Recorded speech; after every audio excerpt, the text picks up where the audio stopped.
Los primeros navegantes occidentales que descubrieron la isla de Pascua en 1722 no se habrían admirado hoy del cariñoso recibimiento que los pascuenses dan a los visitantes.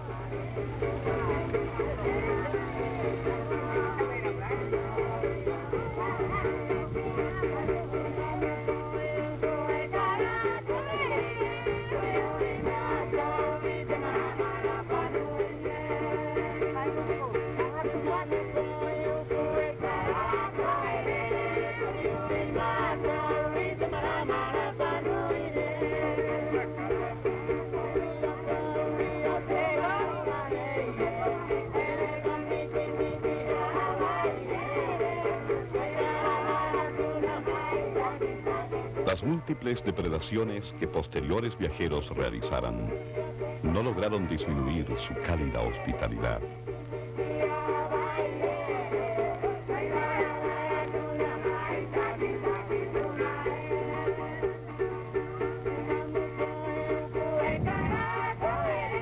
Pero con qué asombro mirarían hoy los primeros pascuenses que llegaron a la isla un mundo tan diferente al que ellos encontraron hace casi 2000 años atrás.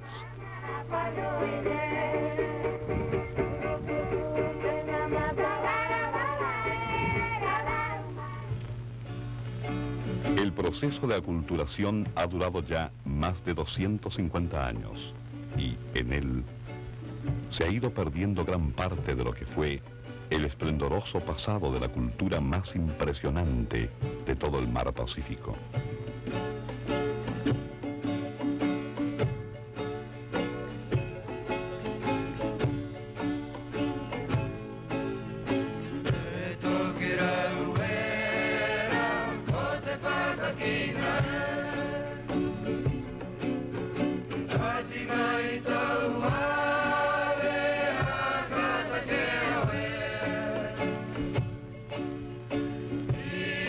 Plena al aire libre. El mar como un anillo triangular siempre presente. Un escenario diferente, cambiante y eterno.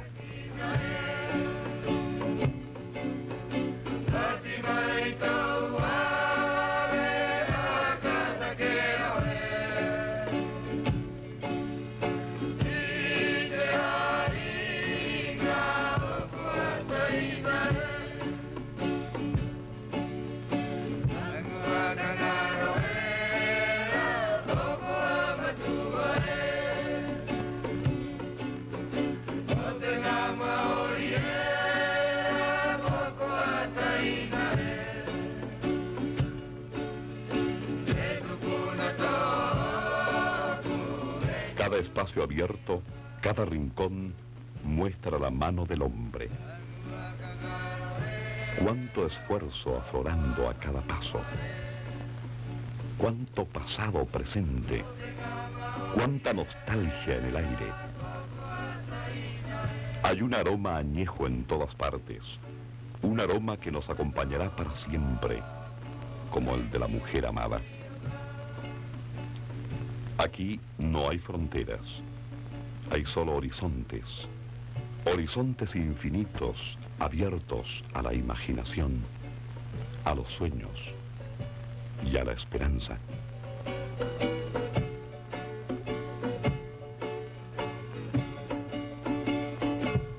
Ese tiempo, el tiempo del pasado, se huele y se palpa, se añora y se vive.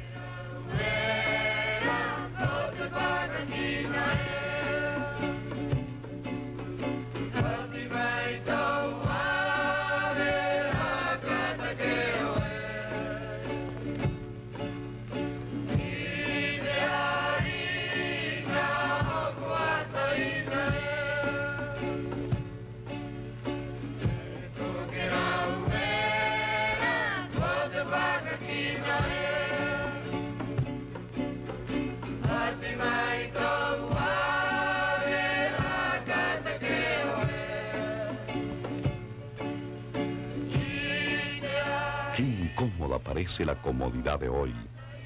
El reloj que nos divide y nos quita el tiempo. El bus que nos quita el aire. La luz que nos quita la noche. La noche llena de tantas cosas que hoy ya hemos olvidado.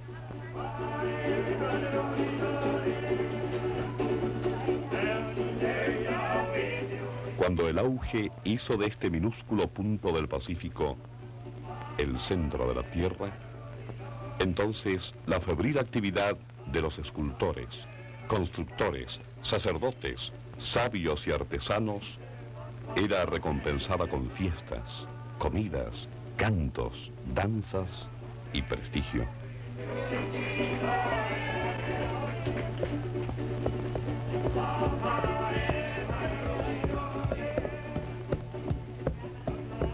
La tarde transforma los horizontes infinitos en silueta de luz y la soledad galopa por los senderos de la nostalgia.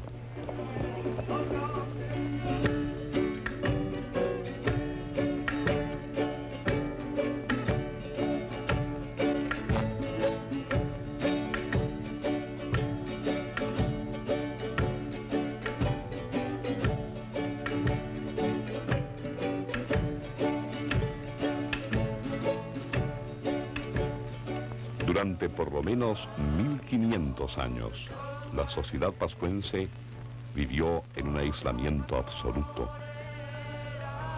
1500 años en que el mismo suelo, el mismo mar, las mismas cosas conformaron un sentido de insularidad extrema, como si todo el mundo fuera solo ese.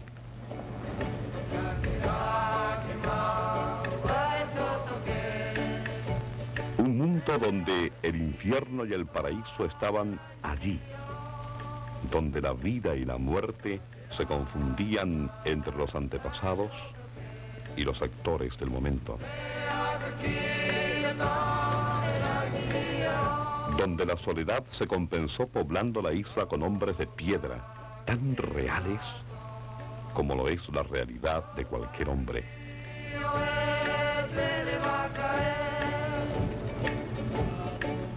¿Cómo explicar entonces que un grupo humano tan aislado del resto del mundo, sin mayores recursos, pudiera lograr un desarrollo que hoy asombra a toda la humanidad?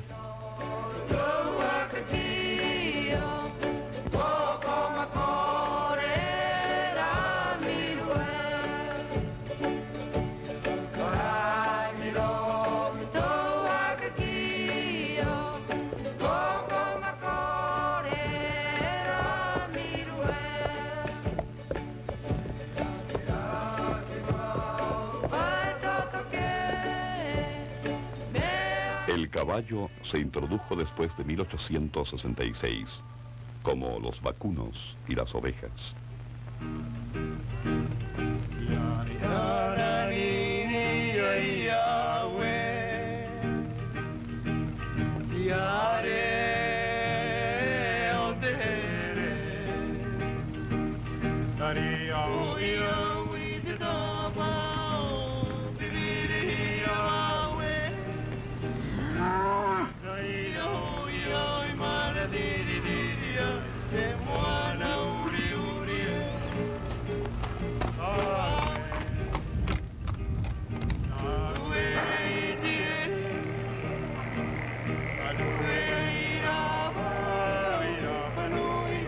En 1892, Chile arrendó la isla a particulares.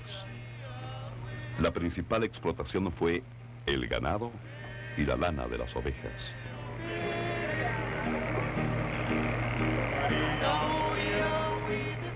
Desde aquel entonces y hasta 1946, el principal trabajo que el pascuense debía realizar era la esquila y el enfardado. Trabajo duro y rutinario, que no tenía atractivo alguno para ellos.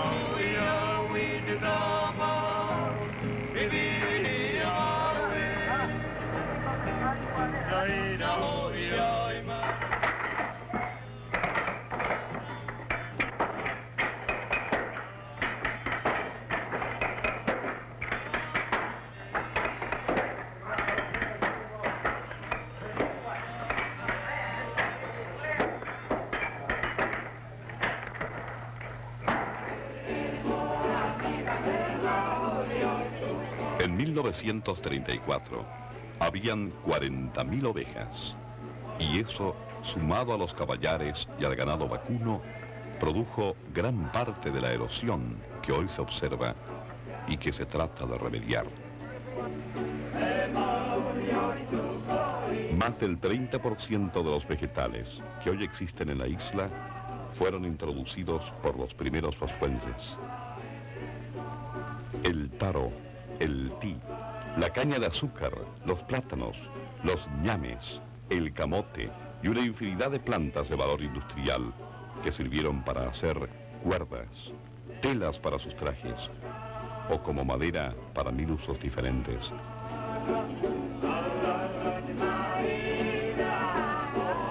Hay, por ejemplo, 7 clases de plátanos. Lo mismo puede decirse del taro, el camote y las demás especies señaladas. La naranja, la piña, la sandía, los choclos y toda la chacarería es de introducción reciente, así como los grandes árboles, como el eucaliptus y el miro tahiti.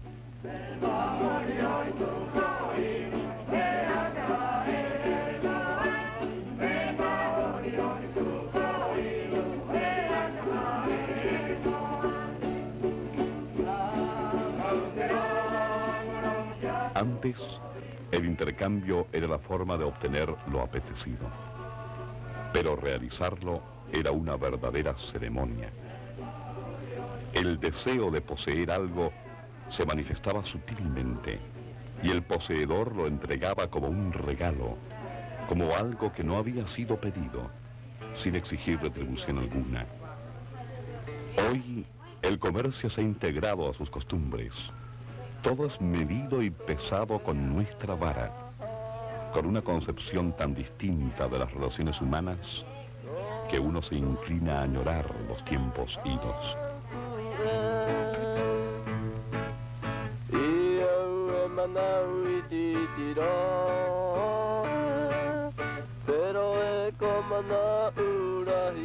La pesca constituyó desde el comienzo, es decir, desde hace casi 2000 años, la principal fuente de alimentación.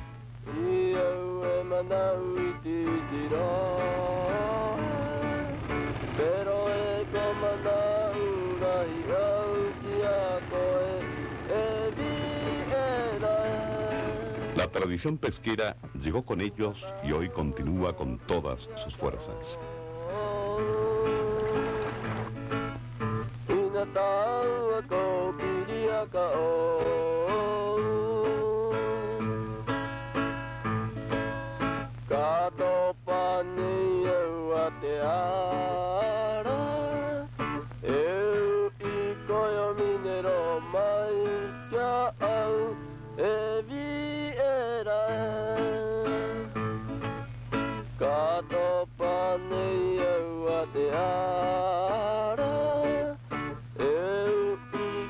Hay 3 clases de langostas de excelente sabor, infinidades de peces como el atún, y no son raras las tortugas y las anguilas.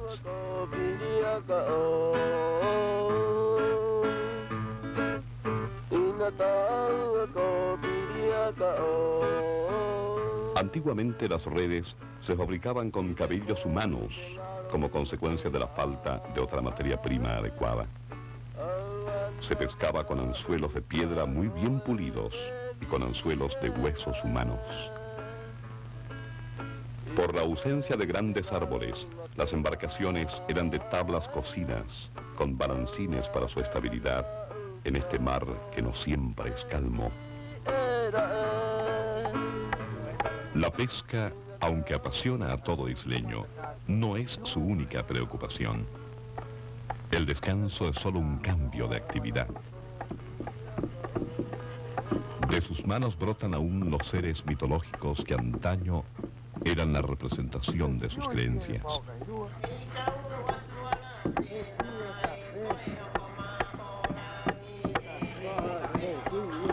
¿Con qué seguridad y maestría se da forma al hombre pájaro, personaje ligado a la última época de la cultura autóctona y cuyo lugar ceremonial estaba situado en el volcán Ranokau.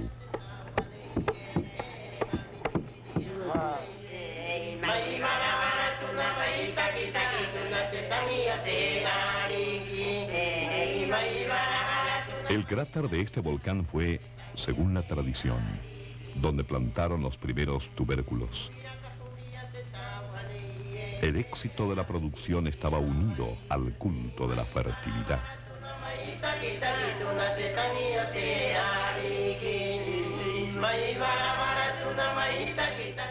No sabemos con certeza cómo fueron cambiando los ritos que aquí se efectuaban, pero parece seguro que la iniciación de niños y niñas era parte del ritual del culto a la fertilidad. Aún se conservan muchos símbolos, como el komari, representación del sexo femenino.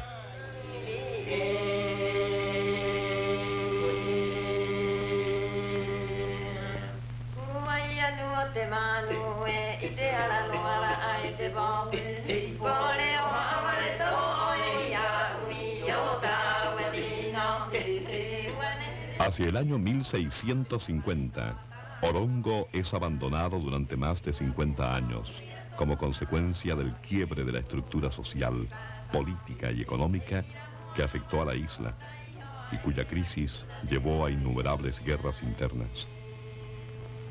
Las guerras internas llevaron al canibalismo libre, es decir, que se alimentaban de carne humana por hambre y por venganza.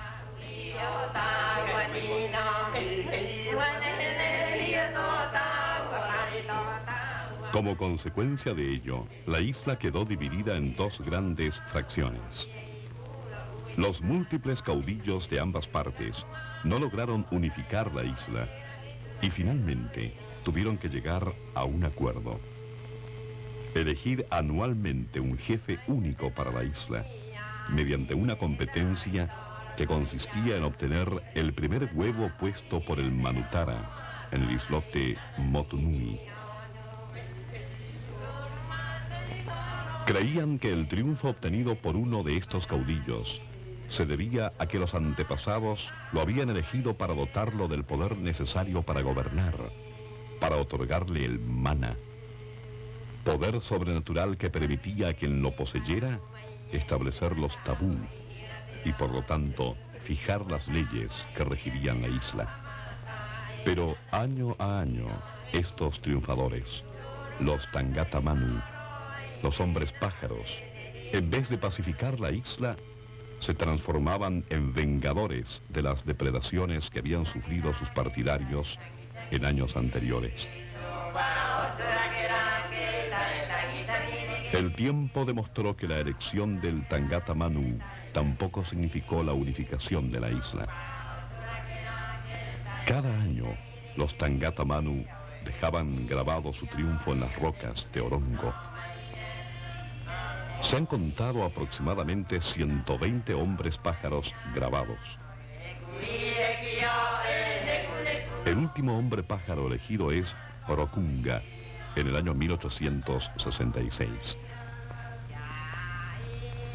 Es precisamente en ese año cuando los misioneros cristianos llegan con otra concepción religiosa y se establecen allí, en medio de la decadencia total de la cultura. Los pascuenses, cansados de las depredaciones, de las venganzas y de la inseguridad que ello significaba, acogieron con benevolencia a los occidentales que empezaron a establecerse desde entonces. Los hombres, durante las guerras internas, habían derribado a los Moai, los centros ceremoniales. Todo había sido destruido. El arqueólogo norteamericano William Malloy habla. Hemos restaurado recién una parte del pueblo ceremonial de Orongo que tiene mucha importancia en cuanto a la cultura antigua de la isla. Es un pueblo ceremonial que queda en un lugar muy espectacular, en el borde del cráter del volcán de Ranokau, Y además, por supuesto, tiene su interés científico. Se puede decir que la isla de Pascua ya tiene su Machu Picchu, porque es un pueblo en una locación semejante, ¿no? Orongo realmente es un pueblo único en la isla, que viene de la última época prehistórica y tiene que ver con el culto o la práctica religiosa de esta época, ¿no? Y por eso tiene su interés especial, porque es el monumento más grande de esa época.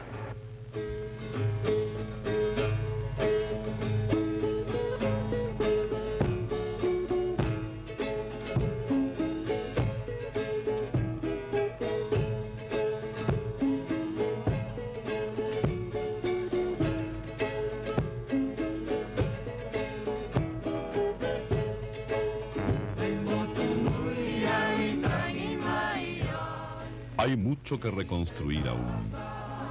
No hay lugar en la isla en que la cultura antigua no haya dejado su huella. Habrá que proteger las pinturas que en diferentes sitios aún se conservan. Habrá que detener la extinción de la flora antigua.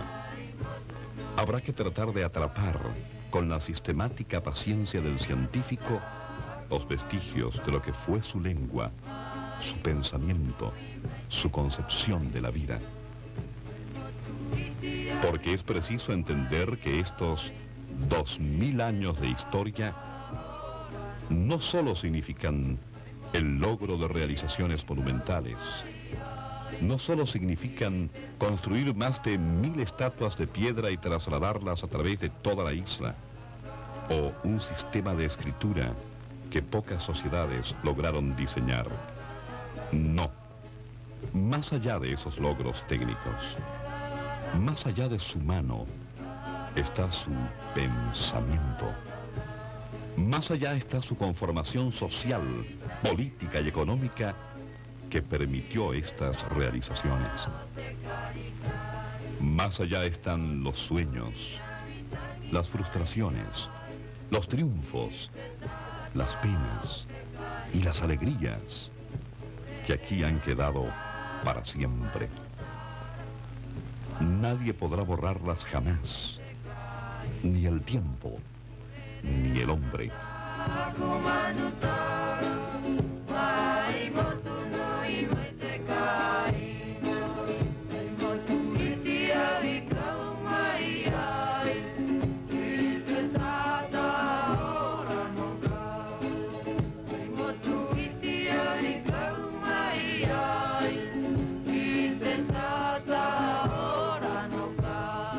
El centro de la tierra, el ombligo del mundo, la tierra de Jotumatua, tiene tallado en cada piedra la experiencia de todo ese pasado, y allí quedará como un tributo a toda la humanidad.